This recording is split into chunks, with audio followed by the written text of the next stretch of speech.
विधान परिषद निवडणुकीमधील माघार नाट्यावरून सुप्रिया सुळेंनी तीव्र संताप व्यक्त केलाय। निवडणुकीमधील घोडे बाजारासारखे उद्योग बंद झाले पाहिजेत असं त्यांनी म्हटलंय। सोबतच घोडे बाजार रोखण्यासाठी लोकसभेत विधेयक मांडणार असल्याचं सुद्धा सुप्रिया सुळेंनी सांगितलंय। दरम्यान सुप्रिया सुळे यांना मुख्यमंत्री देवेंद्र फडणवीसांनी उत्तर दिले।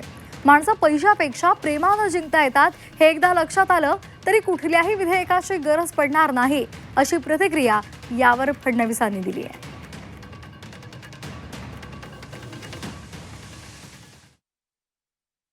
एक तर मी स्वतःच बिल मूव्ह करणार आहे की हे इलेक्शन बंद तरी करा, नाहीतर ओपन वोटिंग करा। हे घोडे बाजार आणि हे असले सगळे उद्योग बंद झाले पाहिजे।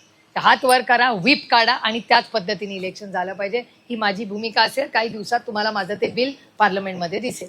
मी इलेक्शन कमिशनमध्ये जाणार आहे आणि मी या सगळ्या प्रक्रियेवर वेळ पडली तर कोर्टातही जाणार, कारण का हे कुठेतरी थांबलं पाहिजे या मताची मी आहे। माणसं पैशापेक्षा प्रेमानं जिंकता येतात हे जर तुम्हाला समजलं तर तुम्हाला अशा प्रकारचं बिल मांडण्याची आवश्यकता पडणार नाही।